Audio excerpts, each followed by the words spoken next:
자, 안녕하세요 여러분. 꽃보다 취업 강원 대표입니다. 오늘은 여러분들한테 신세계 라이브 쇼핑 채용 공고를 가지고 왔어요. 지금 신세계 그룹이 채용 공고를 시작했기 때문에 이쪽 업계에 관심 있는 분들은 꼭 넣으시면 좋을 것 같고요. 근데 이제 신세계 그룹이 하나밖에 넣을 수 없으니까 고민을 친구들이 많이 하는 것 같아. 인터내셔널, 백화점, 이제 라이브 쇼핑 고민하시는 것 같은데, 이게 아무래도 인터내셔널은 패션 쪽 이제 관련된 어떤 명확한 이력 있는 친구를 좋아하겠죠. 그리고 라이브 쇼핑은 관련된 업계 경험 있는 사람 좋아할 거예요. 그래서 그런 어떤 나의 어떤 경험이나 이력적인 부분으로 선택하시면 좋을 것 같습니다. 자, 24년 상반기는 굉장히 채용 공고가 적었어요. 그래서 취업난이 펼쳐졌는데 그 이유가 뭐고 어떻게 대응해야 되는지 제가 위에 영상을 드리니까 꼭 보시면 좋을 것 같고요. 여러분들이 취업 상담에 오시면 직무 설정, 방향성 설정, 내 스펙으로 어느 정도 할 수 있는지, 그리고 내 자소서 얼마나 한 편 넣는지 제가 쓴 자소서 보면서 이제 깜짝 놀라게 해드릴 거고요. 여러분들의 구독과 좋아요가 저한테 큰 힘이 되니까 구독, 좋아요 꼭 부탁드릴게요. 신세그룹의 티커머스 결사고요. 회사명은 신세계 라이브 쇼핑인데 채널명은 신세계 쇼핑으로 운영드립니다. 어떤 직무를 뽑냐면 PD랑 MD를 뽑죠. 특히 홈쇼핑 MD 좋아하는 친구들은 꼭 넣으시면 좋을 것 같고, PD 쪽도 이제 뽑고 있으니까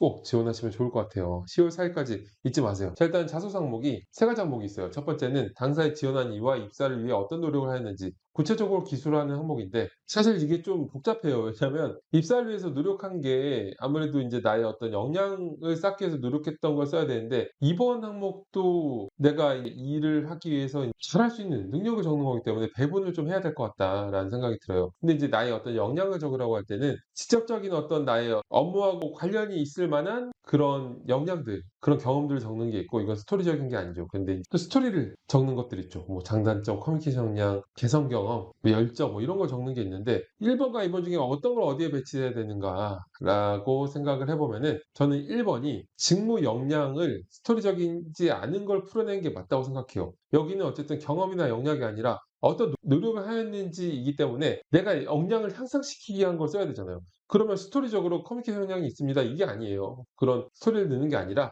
1번에다가는 여러분들이 직접적으로 업무와 관련된 얘기를 먼저 지원 동기를 적고, 그 다음에 소제목 구분해서 업무와 관련된 전문성을 쌓기 노력했던 걸 적고, 그리고 2번하고 3번에는 스토리적인 걸 적어도 괜찮을 것 같아요. 이런 구조가 제일 좋을 것 같고, 미묘한 차이가 있지만 저는 이게 국어적으로 논리적으로 맞습니다. 제가 굉장히 보기엔 논리 없게 생겼지만 논리적인 사람인데, 자, 첫 번째 지원 동기하고 직접적인 전문성을 쌓기 위한 경험을 적는 건데, 각각 소제목 구분해서 지원 동기는 제가 위에 영상 드리는데 이거 보시면 지원 동기에 대해 모르는 거 하나도 없어요. 일단 지원 동기는 기업 지원 동기하고 직무 지원 동기로 나뉘는데, 기업 지원 동기는 여러분들이 지원자로서 프라이드를 가질 만한 내용을 풀어내면 되는 거고, 직무 지원 동기는 나의 어떤 직무 관련된 관심도를 경험에 기반해서 작성하면 돼요. 근데 입사를 위한 노력이 들어가니까 직무 지원 동기는 날려버려도 된다, 기업 지원 동기만 적고 직무 관련된 전문적인 경험들을 풀어내면 된다라고 생각하시면 되고요. 그러면 전문성을 쌓기 위한 어떤 경험이 뭐가 있을까요? 당연히 인턴이나 중고신입 같은 업무 경험이 있으면 그런 걸 컴팩트하게 풀어내는 게 제일 좋겠죠. 그리고 업무마다 다르겠지만 뭐 협상력, 데이터 역량,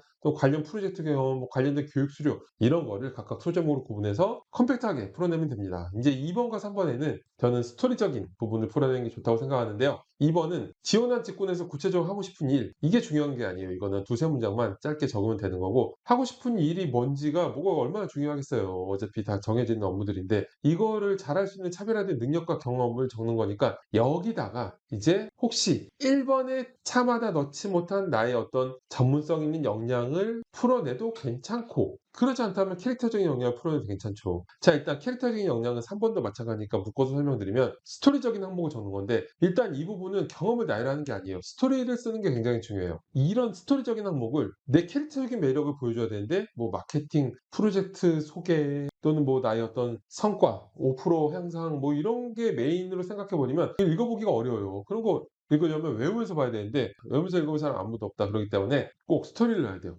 스토리는 바로 상황을 제시하고, 그다음에 어떤 문제점이 진짜 중요해요. 문제가 명확해야 뒤를 읽어보고 싶은 흡입력과 어떤 궁금증, 그리고 몰입도가 생기거든요. 그래서 문제점을 공감되게끔 임팩트 있게 흡입력 있게 작성하는 게 중요하고, 그리고 한 절반 이상을 그 문제를 해결하기 위해 했던 경험들을 치열하고 타이트하게 풀어내야 돼요. 이게 스토리텔링의 명확한 구조입니다. 2번도 그렇게 풀어내고 3번도 스토리텔링으로 풀어내면 돼요. 3번 같은 경우엔 아무래도 발로 뛰는 열정 같은 걸 작성하는 게 좋겠죠. 열정이니까 그게 맞죠. 2번은 제 생각에는 뭐 커뮤니케이션 역량, 그리고 협업했던 경험, 이런 거 드는 것도 괜찮을 것 같다라는 생각이 듭니다. 자, 그럼 오늘 신세계 백화점 채용 공고를 봤는데, 여러분들이 취업 상담에 오시면 제가 쓴 자소서 보면서 이제 깜짝 놀랄 거예요. 와, 이렇게 쓴 자소서도 있구나 라고 놀라실 거고, 여러분들의 직무 설정, 방향성 설정, 대체 내 스펙으로 어느 정도 취업할 수 있는지 자소서 상태 평가 이런 거 다 해드리니까 꼭 찾아보세요. 저도 여러분들하고 얼굴 맞대고 상담할 수 있는 시간이었으면 좋겠습니다. 저는 오늘 이걸로 마치겠습니다.